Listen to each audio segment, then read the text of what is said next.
وہ 150 روپے فی کلو دستیاب ہے، لیکن اسے مہنگی مشکا کے طور پر بیچا جا رہا ہے۔ اب دیکھیں کہ جو مشکا کے پرائسز ہیں وہ مارکیٹ میں اس حساب سے نہیں ہیں، وہ بہت زیادہ ہائی پرائسز پر ہیں، تو 150 کے حساب سے آپ کیسے دیں گے؟ اچھا ایکچوئل میں جو ہے، اچھا اس حوالے سے روہیل پیکج بھی تیار کیا، آپ پہلے پیکج دیکھتے ہیں ناظرین اور اس کے بعد اس حوالے سے بات کریں گے۔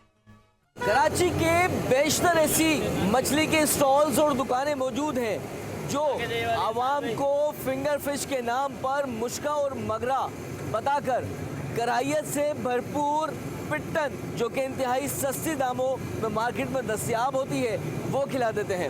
اگر آپ کہیں پر مچھلی کھانے جائیں تو اس بات کا اطمینان کر لیں کہ کیا وہ مچھلی واقعی مشکا اور مگرا ہی ہے، کہیں ایسا تو نہیں آپ کو مشکا اور مگرا کے نام پر پٹن مچھلی کھلا دی جائے۔ اگر آپ کو یقین نہیں آتا تو ہم آپ کو بتاتے ہیں کہ شہر میں کس طرح سے پٹن مچھلی آپ کو کھلا دی جاتی ہے۔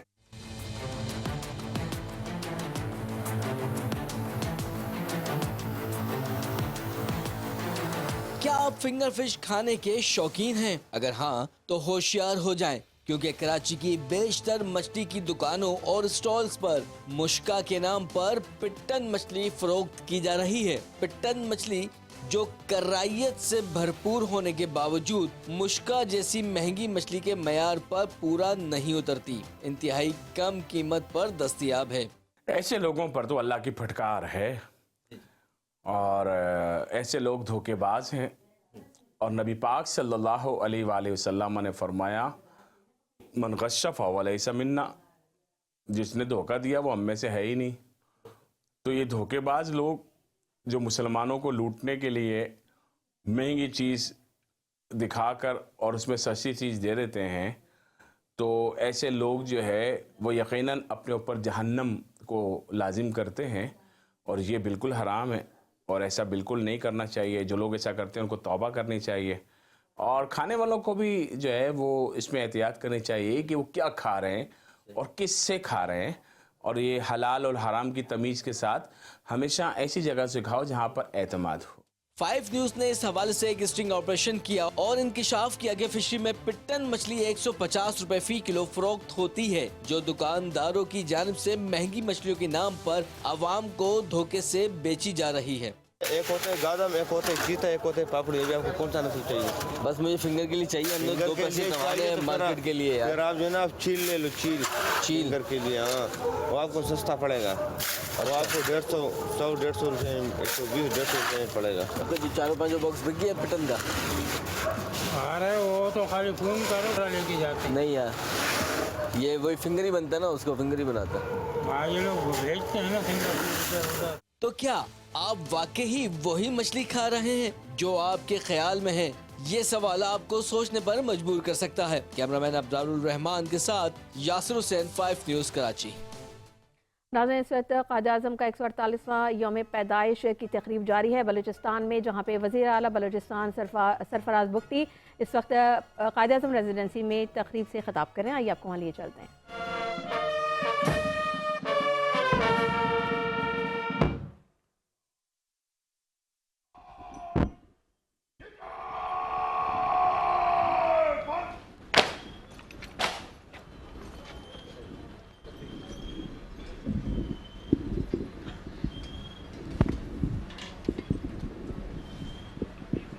ناظرین، بانی پاکستان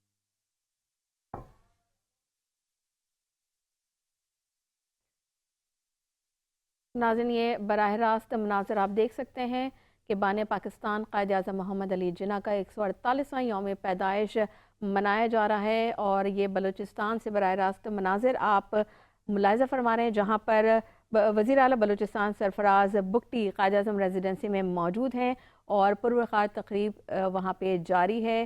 اور جیسے کہ آپ اپنی ٹیلی ویژن اسکرینز پر دیکھ سکتے ہیں کہ وہاں پر فوجی دستہ بھی موجود ہے، اور ان کو خراج تحسین پیش کرنے کے لیے وہاں پر تقریب کا انعقاد کیا گیا ہے۔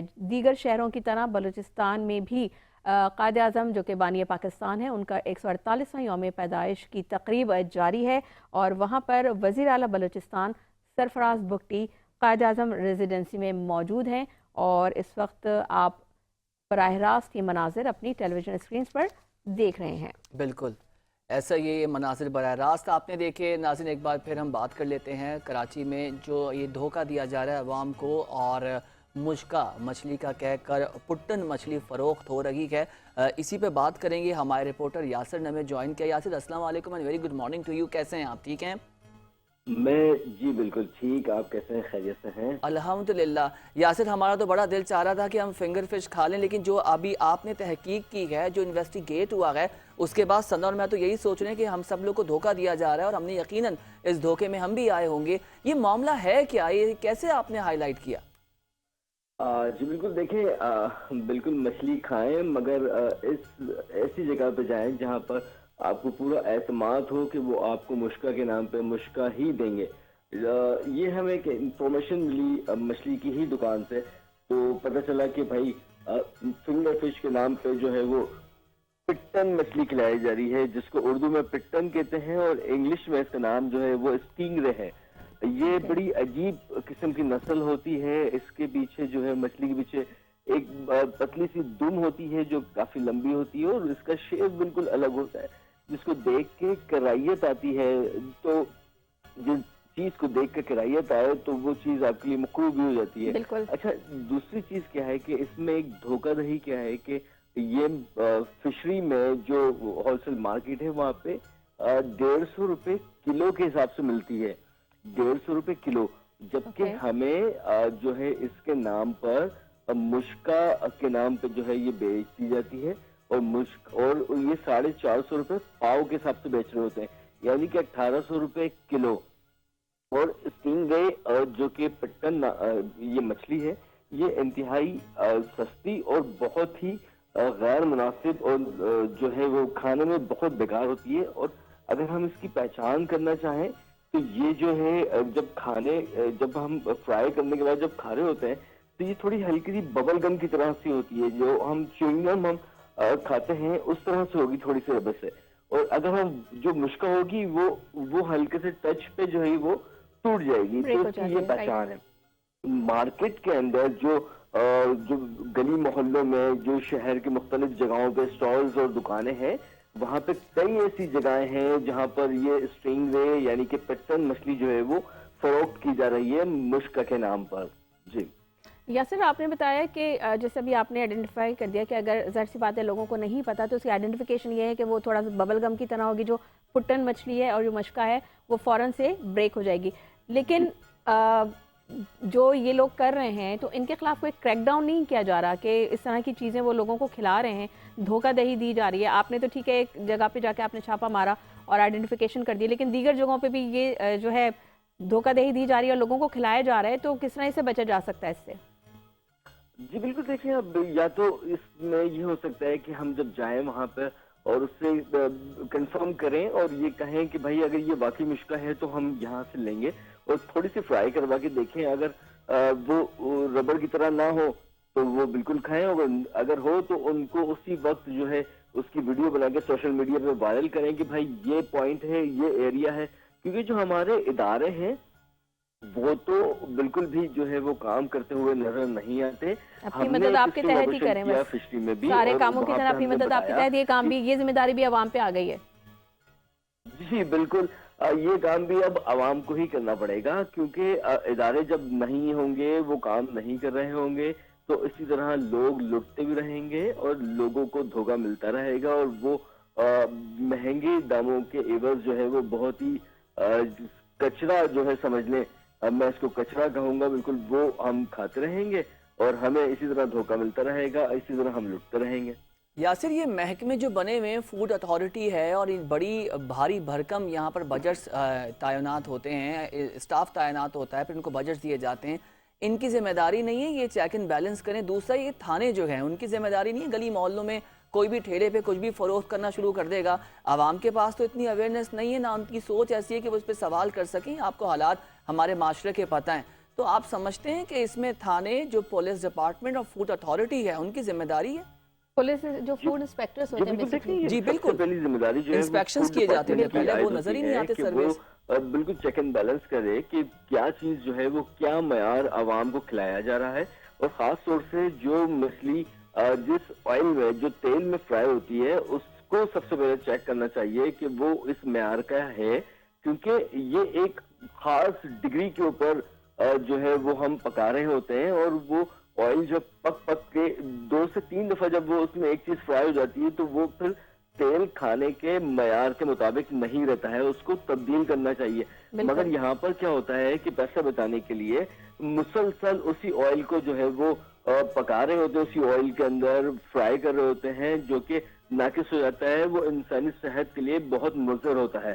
مگر یہاں پر کوئی چیک اینڈ بیلنس نہیں ہے، فوڈ ڈپارٹمنٹ جو ہے وہ صرف اپنی بھاری بھرکم تنخواہیں لے رہا ہوتا ہے اور وہ اپنے اداروں میں صرف ایسے میں ہوا کھانے کے لیے بیٹھا ہوتا ہے، جبکہ عوام جو ہے وہ مضر صحت کھانے کھا رہی ہوتی ہے، اور آئے روز جو ہے وہ جناح سول اور عباسی اسپتال میں جو ہے وہ پیٹ کے درد اور دوسری مضری بیماری میں مبتلا ہو کر وہ ایڈمٹ رہتے ہیں۔ مگر صحیح ہے، ٹھیک ہے یاسر، آپ کا بے حد شکریہ کہ آپ یہی باتیں کر رہے ہیں کہ اس وقت چیک اینڈ بیلنس ہونا چاہیے اور ان معاملات کو دیکھنا چاہیے، کیونکہ صحت ہوگی تو آپ جو ہے چیزیں بہتر کر سکتے ہیں۔ ناظرین، براہ راست آپ کو مزار قائد لیے چلتے ہیں، وہاں پر تقریب کا انعقاد کیا گیا ہے۔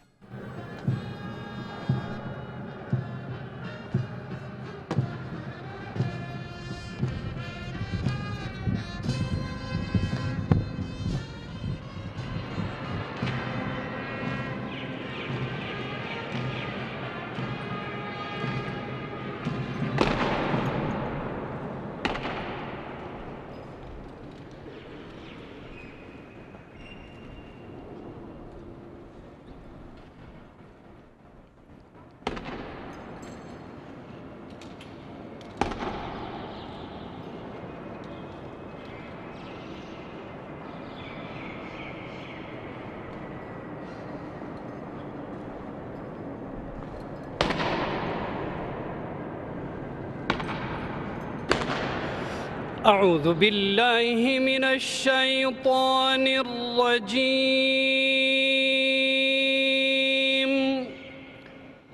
بسم اللہ الرحمن الرحیم،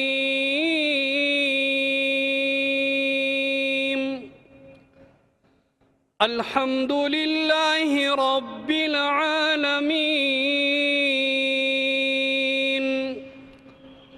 الرحمن الرحیم، مالک یوم الدین، ایاک نعبد و ایاک نستعین، اہدنا الصراط المستقیم، صراط الذین انعمت علیہم،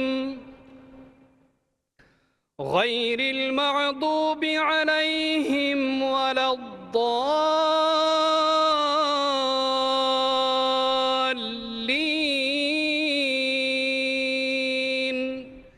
بسم اللہ الرحمن الرحیم،